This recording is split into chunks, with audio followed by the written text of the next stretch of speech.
Good. Okay. So here we go. So everyone, welcome to Smart Book Award.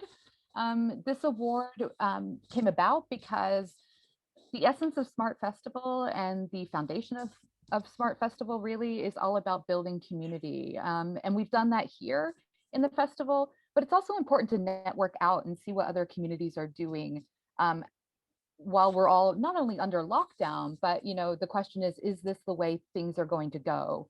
And so with Smart Award, what we wanted to do is yes, connect with a wider community, but also what we wanted to do is to look at new talent, right? To figure out what is out there, what are people doing, and how are they building themselves? How are they really putting their work out there, and showing themselves as artists, right? Artists and writers, etc. So what we have here is the initial post that I created for Smart Book Award. This was one of many, but it was the pioneering one. And if you look here, I've created, obviously it's full of the hashtags. And we had quite a few, at the end of January, we had quite a few retweets, quote tweets, and then a lot of likes. And so it didn't necessarily go viral, but for the short amount of time, it was actually pretty good. And so for those who are not quite sure how Twitter works, basically it is all about the hashtags, or like putting in super relevant keywords. And so I'm actually still really learning about that and SEO, not keywords, I may teach that, but SEO particularly. And I find that those two things are closely linked here. So what we have is one of the communities that Smart Award really wanted to reach out to is both the writing community and a second community, which is the artists of Twitter community. So first, let's take a look at writing community and just see what different writers are doing, right? Clearly, folks are networking with each other. They are exchanging editing services together. Hey, I need a proofreader. Does anyone know a really good proofreader? In fact, I got a client off of here a week ago, and it was great. In fact, some people might say, oh God, weren't you afraid? No, actually, because I was able through my Upwork to send a direct contract to them, and then Upwork was an intermediary. So it really worked out. But people are looking for services like that. They are looking for critique groups, sensitivity readers, like us, Smart Awards or Smart Festival, announcing our plans and bringing people in. So they're doing all kinds of things here, and promoting each other's work. And that's the thing, building each other up, creating a safe space. And I really feel like this hashtag writing community has achieved that. They've created a safe space in Twitter to talk about writing related things in all of its forms. So you can see here, these are obviously just the top. You can sort them by latest or whatever, but oh, let me go back. I mentioned earlier, writer's lift. This is a way for every writer or artist, depending on how you craft the hashtag, to literally boost each other up so that they appear more often in feeds, which clearly would create more likes and more retweets and more followers. So that's how we were able to get a lot of traction on these posts, is to carefully craft the different hashtags, and different days and different times of the day dictate which hashtags are trending and which ones aren't. So for example, well, yeah, we can do that. I'll give you an example. So let's say I want to create a post really quickly, and I'll get into the award in just a second. This is just sort of a basic overview of how we use Twitter for Smart Festival to connect our community to the broader interwebs, right? So let's say I wanted to create a tweet, and, hi all, just basic.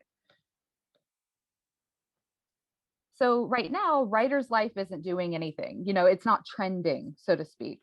Writer's Lift isn't trending. But let's see what writing community is doing. Oh, they're not doing anything right now. let's see what artists of Twitter are doing. And by the way, just because it isn't trending doesn't mean that people aren't on there and talking. Of course they are. But when they are trending, your post is more likely to circulate a lot faster. So here we see artists on Twitter, we're getting on the average 120 tweets in the last hour. So people are really talking and people are communicating and they're collaborating and whatever they're doing. So anyway, long story short, we'll get into the awards. These hashtags really helped Smart Festival reach out to the broader community in order to create new and unique possibilities, not just advertising your festival, but to also seriously just connect our artists with other artists. So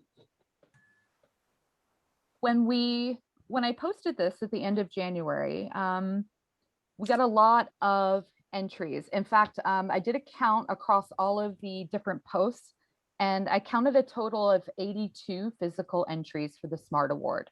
And that excluded people who were triple and quadruple entering, because the people who were doing that, it created kind of a logistical nightmare for me to go through everything. And so I'm excluding those, but we had 82 genuine entries for the award. And the award was based on a couple of factors. Number one, first and foremost, the quality of the content in terms of the premise of the book.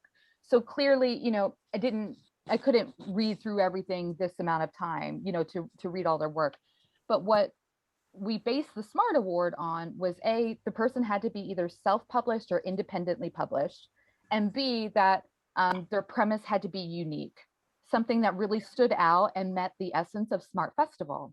And so with that said, we have chosen, out of the 82 entries, we have chosen 3 winners and 3 honorable mentions. And so I'm going to start with the winners. And for the winners, what we have decided is that these 3 are going to be invited to speak at our next installment of Smart Festival.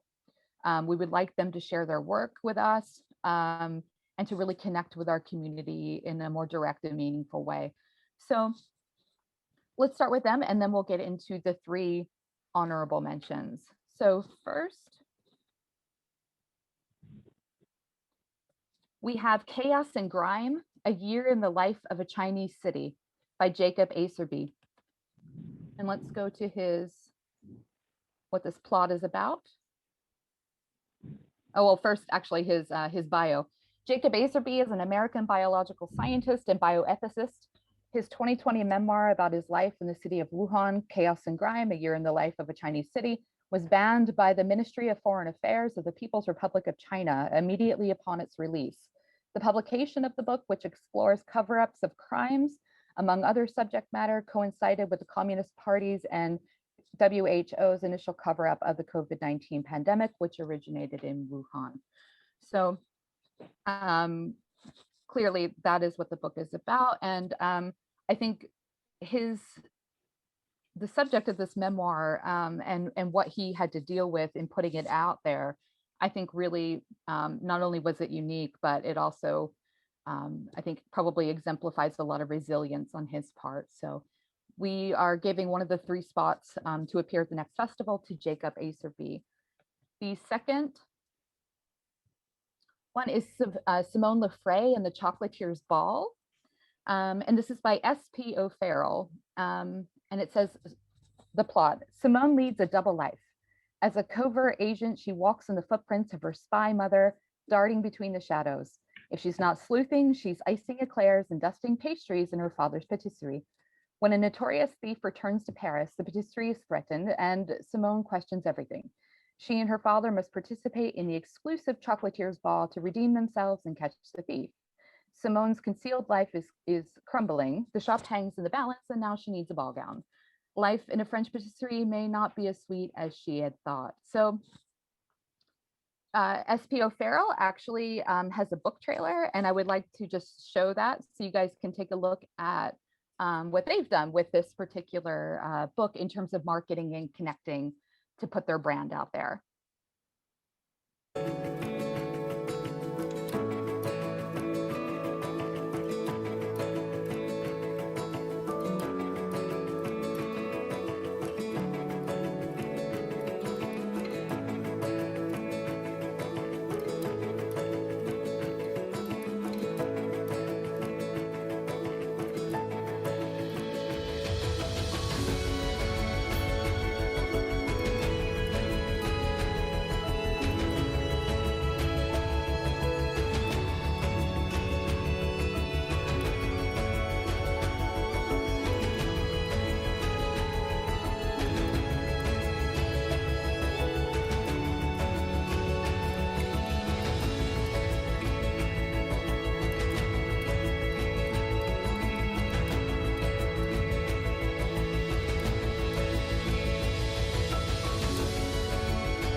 Okay. And so that was S.P. O'Farrell. That was our second spot. And last but not least, we have Impeccable by Jamil Sandham, also known as Jimmy Sandham. This is a British crime thriller everyone is raving about. It's violent, sexy, and original. If you're a fan of Ronan Bennett's gritty, unpredictable crime thriller Tomboy, then I would recommend Jamil Sandham's crime novel Impeccable. And in the plot, it says, it's strange. When you're on a high, it's too good to be true. Deep down, you know shit will hit the fan. You just carry on going as if it won't, but it always bloody does. And when it does, it all hits at once. Never splashes and splatters so you can dodge it and clean it up. No, a whole cesspit at once, and there's nothing you can do about it. The police have raided the White House. Arlo's been arrested. Terry wants his money. As Tommy fights his way out of the mess, he reflects on how he got there in the first place, how at university he fell in love with Isabel, how he got into electronic music, partying, drugs, festivals, how he got into dealing because the Tories slit his mom's throat, how he earned more money than he could have ever imagined, how he lied to everyone, how he got out of control. And he asks himself, was it all worth it? Impeccable is an offbeat British crime thriller immersed in Cardiff's underground music and student scenes, a fast paced and well written classic. I believe, Ralph, is it right? This has been compared to the new Breaking Bad as a new form of Breaking Bad. In reviews, yes, it's been compared with the new Breaking Bad and also Train Spotting. But, So everyone, those are our 3 Smart Award winners. But because we had so many quality entries for this award, we decided as a committee to choose 3 honorable mentions. And for the 3 who will be honorably mentioned, we are going to reach out to them personally and then feature their work on our website and across social media platforms. So if we have a look at the first one, Kelly Miller's novel, Accusing Mr. Darcy, A Pride and Prejudice. Oops, sorry about that. A Pride and Prejudice variation. And so here we have a little bit of plot. Could Fitzwilliam Darcy harbor a shocking, sinister secret? Mr. Darcy and Elizabeth Bennet count themselves among the many guests of the Kendall family, whose estate lies amid the picturesque hills, gorges, and rocky slopes of the Peak District in Derbyshire. Elizabeth's cousin, Rose Kendall, believes her dashing brother-in-law, Captain James Kendall, is Elizabeth's ideal match. Rose's husband, Nicholas, hopes his good friend Darcy, a rich, proud, and taciturn gentleman with a spotless reputation, will fancy one of the other eligible lady guests. News of a brutal killing at a neighboring estate sends a wave of shock through the genial group of friends and family. When one of the Kendall's guests is attacked, all of the gentlemen become suspects, but the former Bow Street runner tasked with investigating the crime finds the evidence against Mr. Darcy particularly compelling.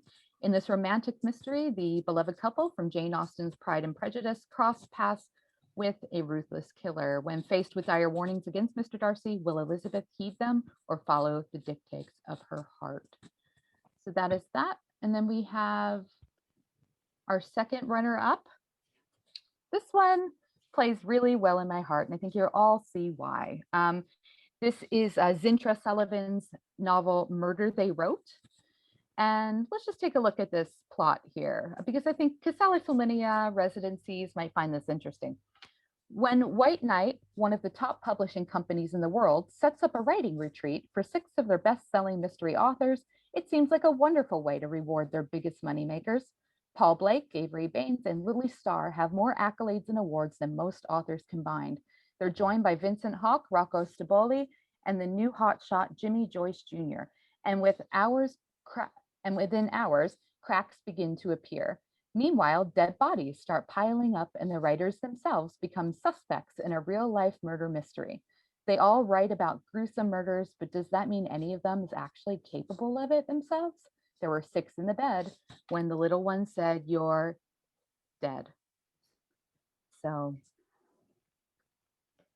thankful that's not a memoir or nonfiction of any kind. And then we have our final honorable mention, and this is the book trailer for Elizabeth Eckstein's fantasy novel Quicksilver and Brimstone, The Crucible of the Crimson Lion.